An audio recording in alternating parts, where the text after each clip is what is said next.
Court ने चंडीगढ़ के असंवैधानिक अलोकतांत्रिक चुनाव को पलट दिया है, जिस उम्मीदवार को जबरन हराया गया था। आम आदमी पार्टी के कुलदीप कुमार को अब विजेता घोषित कर दिया गया है। कुलदीप कुमार चंडीगढ़ के मेयर होंगे। भारतीय जनता पार्टी के इतिहास में ये पन्ना शर्मनाक तरीके से जुड़ जाता है।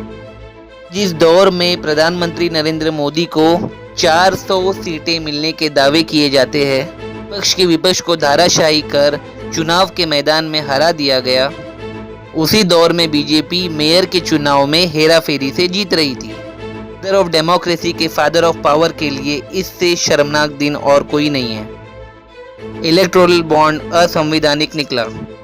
मेयर का चुनाव असंवैधानिक निकला, लेकिन सरकार की तरफ से, बीजेपी की तरफ से कोई नैतिक जिम्मेदारी लेने सामने नहीं आया। मोदी मीडिया ने इलेक्टोरल बॉन्ड की स्टोरी को झट से तहखाने में लगा दिया। अब कहीं छापे पड़ जाएंगे, विपक्ष का कोई जेल चला जाएगा, इस रिपोर्ट को भी रसातल में भेज दिया जाएगा। अनिल मसीह है, भाजपा के अल्पसंख्यक मोर्चे का हिस्सा रहा है। इसे रिटर्निंग ऑफिसर बनाया गया। कोर्ट आने से पहले इसे पार्टी के सेल से निकाल दिया गया।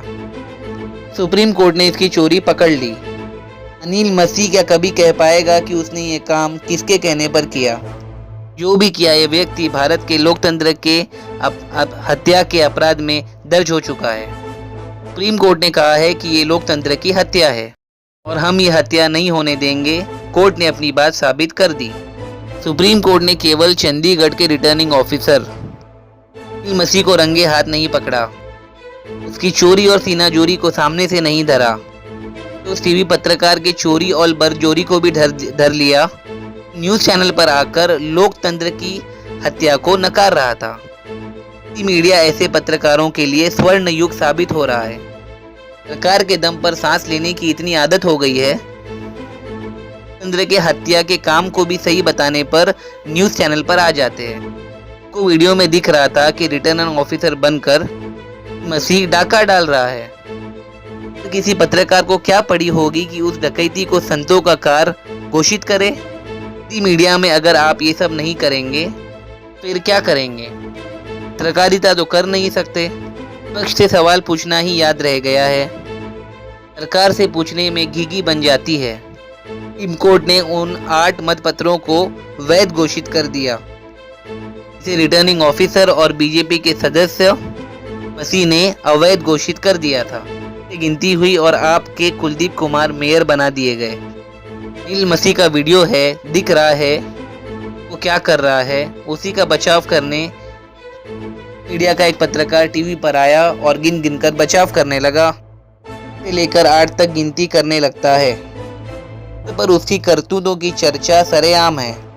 पत्रकारिता में गलतियां होती है, भी हुई है और सभी से हो जाती है, पर अनजाने में बड़ी गलतियां हो जाती है। लेकिन जिन चैनलों पर अनिल मसीह के पक्ष में कार्यक्रम बनाए गए नहीं है, उस कार्यक्रम का वीडियो बनाने से पहले लोगों ने कई बार देखा होगा, लोगों ने तय किया होगा, तब जाकर उसका संपादन हुआ होगा, वीडियो एडिटिंग हुई होगी। एडिटिंग के बाद एंकर सबको बताने आया होगा कि अनिल मसीह ने पत्रकारों के साथ छेड़छाड़ नहीं की है। ऐसे चैनलों और पत्रकारों की गलती उनके लिए जीवन भर शर्म का कारण बनी रहेगी।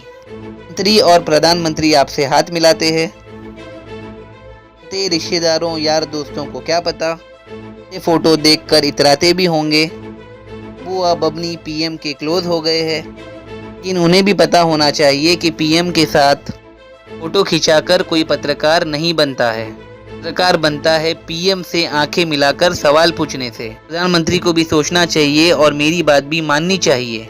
कैसे कैसे पत्रकारों के साथ फोटो खिंचा लेते हैं। कई लोग पत्रकारिता छोड़कर दलाली का रास्ता पकड़ लेते हैं, मगर ऐसे लोग भ्रम नहीं पालते कि वो पत्रकारिता कर रहे हैं। पर चुपके से कह देते हैं कि हम तो पेट पालने के लिए कर रहे हैं। क्या करें, इतिहास 2014 के बाद पत्रकारिता के सारे पन्नों को पलटने वाला है, तो उसी तरह सभी को दर्ज करेगा। इसे 1000 साल तक टिके रहने के लिए राम मंदिर बनाया गया है। ऐसे लोगों ने पत्रकारिता के पेशे को खत्म कर दिया। मोदी मीडिया में कोई पत्रकार बन ही नहीं सकता, पत्रकार बनकर वहाँ टिक नहीं सकता। जिन लोगों ने अनिल मसीह का साथ दिया है उसकी करतूत का बचाव किया है। सभी पत्रकारों को आज कुछ नहीं करना चाहिए, टेंशन नहीं लेना चाहिए, किसी की परवाह नहीं करनी चाहिए, इसके बेशर्मी से प्रोग्राम करना चाहिए, उस रूम में बेहया के तरह हंसते हुए घूमना चाहिए, आठ से घर जाना चाहिए। आज के भारत से किसी को इस बात से फर्क नहीं पड़ता, इसलिए बेस्ट टाइम है 2014 से पत्रकारिता में जो दलाली करने का स्वर्ण युग आया है का मजा लेना चाहिए, बल्कि अनिल मसीह को ही एंकर बना देना चाहिए। इन चैनलों के कार्यक्रमों को ध्यान से देखिएगा कि वे बीजेपी का नाम लेते हैं या नहीं, बीजेपी से सवाल करते हैं या नहीं, प्रधानमंत्री से सवाल करते हैं या नहीं, केवल अनिल मसीह को जिम्मेदार बताकर आज की तिहाड़ी पूरा कर लेते हैं। सुप्रीम कोर्ट में चीफ जस्टिस की बेंच ने 8 मतपत्रों को देखने के लिए मांग किया, ये अवैध घोषित किया गया था। देखने के बाद बेंच ने पाया कि सभी 8 पर कुलदीप कुमार के वोट पड़े हैं। रिटर्निंग ऑफिसर ने सिंगल लाइन खींच दी है। के बाद चीफ जस्टिस पूछते हैं कि अनिल मसीह, कल तो आपने कहा लाइन आपने इसलिए खींची क्योंकि बैलेट पेपर से छेड़छाड़ हो रही थी, लेकिन बैलेट पेपर से छेड़छाड़ कहाँ की गई है? वे उम्मीदवार और याचिकाकर्ता कुलदीप कुमार के वकील इंदर सिंह ने कहा कि एक लाइन खींची गई है, इससे बैलेट पेपर अवैध नहीं हो जाता है। शेख मनु सिंघवी ने कहा कि वीडियो कैमरे के सामने ऐसा करने का तो साहस है इनमें, उठ भी गए और समझते रहे कि बच भी जाएंगे। अनिल मसीह के बचाव में बड़े वकील मोहुल रोहितगी को बहस के लिए बुलाया गया। अभिषेक मनु सिंघवी और गुलबिंदर सिंह ने बड़ी जीत हासिल की। कांग्रेस सांसद गौरव गोगोई ने ट्वीट किया है कि अनिल मसीह के पक्ष में केंद्र सरकार ने सॉलिसिटर तुषार मेहता को खड़ा किया था। इसका मतलब है कि सरकार भी उसका साथ दे रही थी। दिल्ली सरकार पर आपके सौरभ भारद्वाज ने इस पर भी निशाना साधा। इस मामले में भी बड़े वकील अनिल मसीह की वकालत करने आए। तो बता दे, मोहुल रोहतगी मोदी सरकार के पहले हिस्से में अटॉर्नी जनरल थे। मेयर के चुनाव का मामला था, सभी को लग रहा था कि कौन परवाह करता है, छोटा चुनाव है। इन सुप्रीम कोर्ट ने ऐन वक्त पर सख्ती दिखाकर संकेत दे दिया कि चुनाव छोटा हो या बड़ा, लोकतंत्र के प्रक्रिया से छेड़छाड़ की जाएगी तो इससे देश को गहरा नुकसान पहुंचेगा। पूरा मामला ऐतिहासिक हो चुका है। अदालत के बीच मतपत्रों की गिनती की गई, घोषित किए गए नतीजों को रद्द किया गया, गिनती करवाई गई, कुलदीप कुमार को मेयर घोषित किया गया।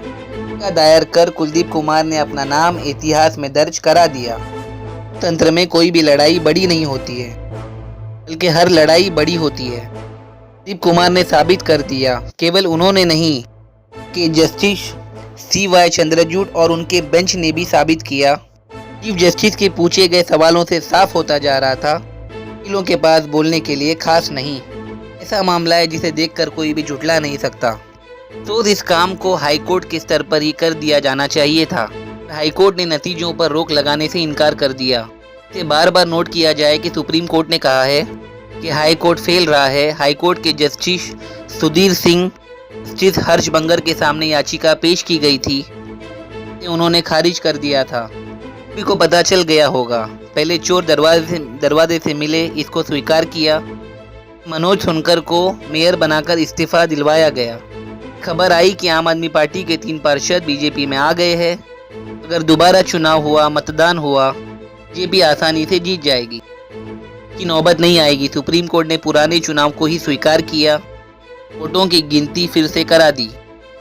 आदमी पार्टी के नेता और दिल्ली सरकार के मंत्री सौरभ भारद्वाज ने यह कहा है कि अगर मेयर के चुनाव में ये सब हुआ है, बाकी चुनाव में ये लोग क्या कुछ कर सकते हैं। सुप्रीम कोर्ट ने अनिल मसीह के खिलाफ IPC के धारा के तहत दर्ज कर मुकदमा चलाने के आदेश दिए हैं, पेपर से छेड़छाड़ करने के मामले में और दूसरा कोर्ट के सामने झूठ बोलने में।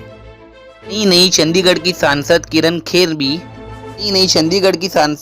खेर भी संवैधानिक जवाब देने के मामले में असफल रही। उन्होंने भी समय रहते बीजेपी की इस जीत का विरोध नहीं किया, बल्कि गले लगा लिया कि चुनाव में सबसे पहला वोट सांसद किरण खेर ने ही डाला था। चंडीगढ़ के मेयर का चुनाव मील का पत्थर बन गया है। इस चुनाव में पहली बार इंडिया गठबंधन ने मिलकर चुनाव लड़ा। कांग्रेस पार्टी और आम आदमी पार्टी के मिल जाने से बहुमत उनके पक्ष में आ गया, लेकिन विपक्ष के 8 मतपत्रों को अवैध घोषित कर दिया गया था। सभी के सभी मतपत्र विपक्ष के थे। इंडिया गठबंधन लोकसभा चुनाव के पहले कई जगह पर बिखर गया है। एजेंसियों के डर से पार्टी में तोड़फोड़ हो गई, बगावत हो गई, गठबंधन से कई दल निकल गए।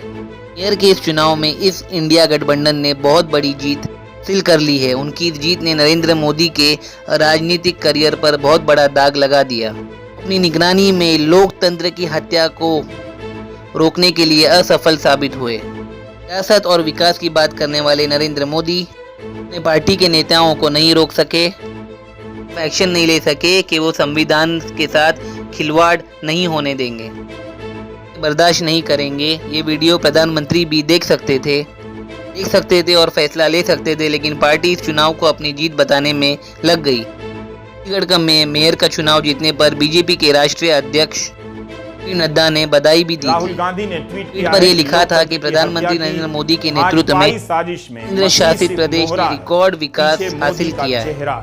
इंडिया गठबंधन ने पहला चुनाव लड़ा और बीजेपी से हार गया। कहता है कि ना तो उनका अंक गणित काम कर रहा है, ना केमिस्ट्री।